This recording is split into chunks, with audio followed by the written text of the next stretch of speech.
दैनिक आहार के इस भाग में आपका स्वागत है, जहाँ वचनों के द्वारा ईश्वर हमारे आत्माओं को पोषित करते हैं।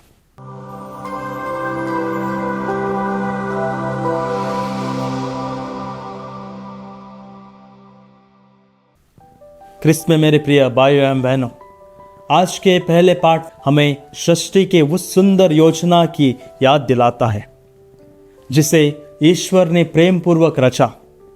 उत्पत्ति ग्रंथ हमें बताता है कि ईश्वर ने संसार की हर चीज को अपनी बुद्धि और शक्ति से रचा। सूरज, चांद, तारे, समुद्र, पर्वत, वृक्ष, पशु पक्षी, सब कुछ ईश्वर के महिमा का प्रतिफल है। लेकिन उनकी सृष्टि का सबसे अनमोल रत्न हम हैं, क्योंकि हमें उन्होंने अपने प्रतिरूप में बनाया। यह एक गहरी और महत्वपूर्ण सच्चाई है। हम केवल मिट्टी के पुतले नहीं हैं, बल्कि हमारे भीतर ईश्वर की छवि है, उनका प्रेम और उनका दिव्य स्पर्श है। लेकिन हमें इस सच्चाई पर गंभीरता से विचार करना होगा। यदि हम ईश्वर के प्रतिरूप हैं, तो क्या हमारा जीवन इस सत्य को दर्शाता है? ईश्वर प्रेम, करुणा और दया से परिपूर्ण है, लेकिन क्या हम भी अपने जीवन में प्रेम और करुणा दिखाते हैं? ईश्वर ने हमें स्वतंत्रता दी, परंतु क्या हम इस स्वतंत्रता का उपयोग भलाई के लिए कर रहे हैं? यह चिंतन का विषय है। आज का सुसमाचार भी हमें इसी ओर इंगित करता है। फरीसी और शास्त्री बाहरी धार्मिक नियमों का कठोरता से पालन तो कर रहे थे, लेकिन उनका हृदय कठोर हो गए थे। वे हाथ धोने, बर्तन साफ करने जैसी बाहरी शुद्धता की परवाह तो कर रहे थे, परंतु उनके हृदय में दया और प्रेम नहीं था। यीशु ने उन्हें चेतावनी दी कि ईश्वर बाहरी रीति रिवाजों से अधिक हृदय की शुद्धता को देखता है। क्या यह हमारे जीवन में भी सत्य नहीं है? हम कई बार केवल बाहरी धार्मिकता तक सीमित रह जाते हैं।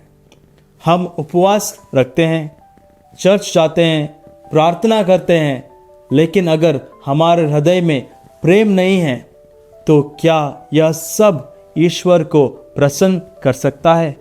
प्रभु हमें केवल परंपराओं का पालन करने के लिए नहीं, बल्कि उनके प्रेम में जीने के लिए बुलाते हैं। हमें चाहिए कि हम अपने जीवन से यह दिखाएं कि हम वास्तव में ईश्वर के प्रतिरूप हैं।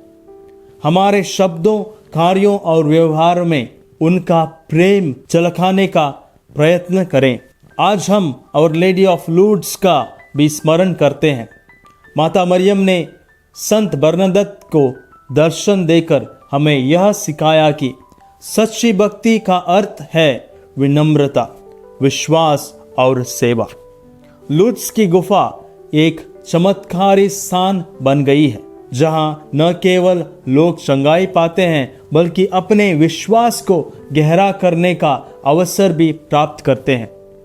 माता मरियम हमें निमंत्रण देती है कि हम अपने जीवन को पूर्ण रूप से प्रभु को समर्पित करें, उनके प्रेम का स्रोत बने और संसार में शांति और करुणा का प्रकाश फैलाएं।